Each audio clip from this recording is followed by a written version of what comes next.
People swear by these Disney tips, so today I'm trying them out, but honestly some of them are a little bit of a waste of time and money, but I'm here to see which ones actually work. Looking for little ways to save money like skipping lightning lanes. Sounds like a great idea until you are standing in line for Tiana's Bayou Adventure and it is 104 degrees and there's a 65-minute wait. Me. We're all about saving money on this channel, but skipping lightning lanes to save some money might actually backfire. Now, there are some parks where really you could skip it. Animal Kingdom and Epcot looking at you. But here at Magic Kingdom and especially Hollywood Studios, hello train.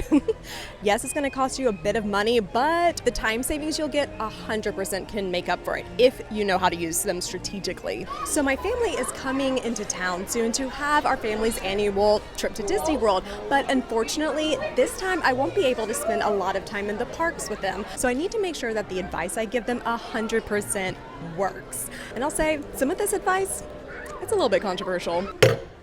Do not bring your personal water bottle. Wow, that was loud.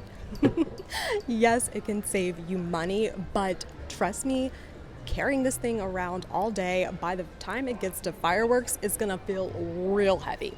So what I'd recommend instead is to ask for free cups of ice water when you're at a quick service location. There are even a lot of locations around Disney World that now have self-serve water dispensers. That way you can hydrate until your heart is content.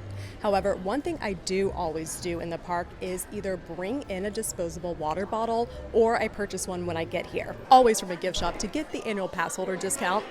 It fits really easily into my park bag and I can simply toss it if I get tired of carrying it. Something I hear a lot of is to buy your souvenirs at the end of the night. I mean, totally sounds good in theory, but let's be real.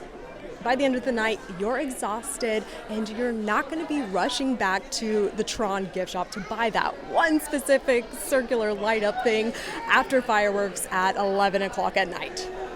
Probably not happening. But on the flip side, you also don't want to buy your souvenirs at the beginning of the day because then you're going to be carrying around bags all day and you might have some regret from a rushed purchase. Take pictures or make note of the items you want and then go purchase them later. Best yet, if you are heading back to your resort for a midday rest, that's the perfect time to purchase your souvenirs. The transportation isn't as crowded. You're not trying to shove a giant lightsaber onto the Disney buses at 10 o'clock at night, or if the item is available on the Shop Disney website, saves you tons of hassle. There are even some gift shops at Disney World where you can pay to have the item shipped directly to your home. Easiest of all. The next popular hack, I'll admit I've even recommended myself. But the problem is that most people don't lay out the full story. Not staying at a Disney resort and staying off-site looks good on paper a lot of times. There's longer transportation time to the parks. That is, if your off-site accommodations even offer transportation to Disney World. There's no early entry perks for a lot of the off-site hotels. The best lightning lanes might be gone by the time you can book because if you're not staying at Disney World, you can only book 3 days in advance. Not even to mention parking, which currently, I think when I drove in here, I saw the sign said $49. Oh, y'all, that adds up fast.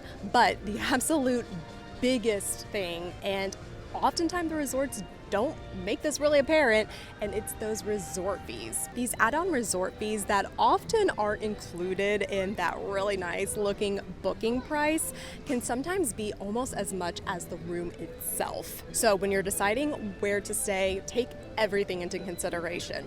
Room, transportation, perks, because it might just be that sometimes staying at an all-star resort here at Disney World might actually turn out to be the better deal.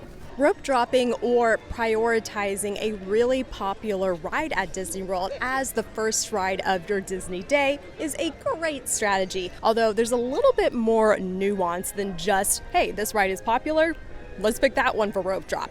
For example, I'll often see early entry advice for Epcot where people recommend getting to Remy's Ratatouille adventure first.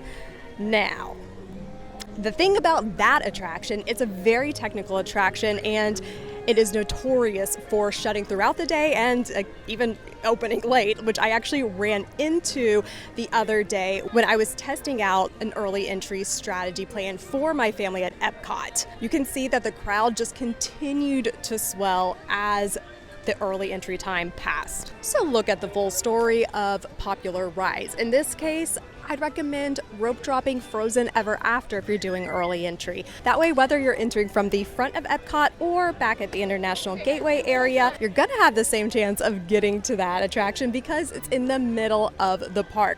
You can see that not many people were rope dropping it when I went to test my strategy the other day. Also, for Remy specifically, but it applies to some other Disney World attractions, it has a single rider line. So you could prioritize something else and then later in the day, if you're down with it, opt to jump into the single rider line and have a shorter wait. Everyone talks about mobile ordering your meals to save time, which really is good advice, but when you're probably looking for a meal, it's nothing worse than wanting some corn dog nuggets from Casey's and realizing that the return window is over an hour long. At peak times, that can definitely happen, and no one's got time for that on their Disney day. So instead, go ahead and order your meal in the morning. So like if you want to mobile order lunch, have it placed by like 10:30 a.m. But don't click the I'm here until you're ready to eat. The alternative is to place your mobile order for off-peak times when it's not going to be as crowded. Getting Disney gift cards as gifts throughout the year and then saving them up for your Disney trip is a great idea. Or, looking to see if there's ever a deal on Disney gift cards. Awesome, great way to budget.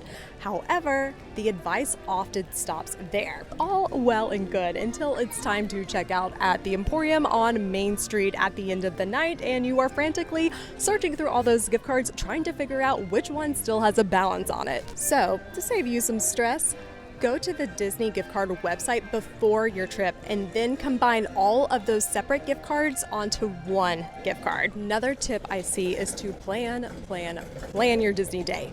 Nothing wrong with that. I think it's great and you actually should have some kind of idea of what your Disney day is going to look like.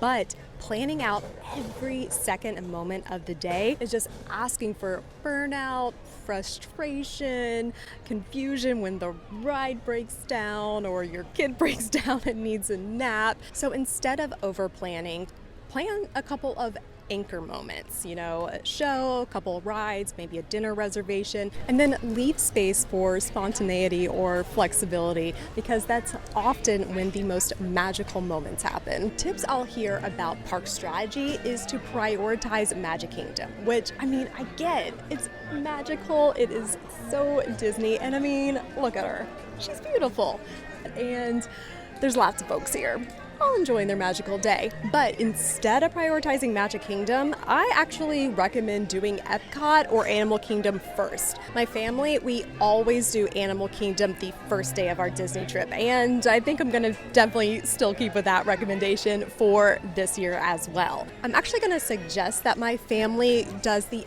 opposite of prioritizing Magic Kingdom and actually saves this park for their last Disney day. That way they're kind of going against the flow of maybe what other people are doing, maybe a little less busy, but definitely a very magical way to end your Disney trip.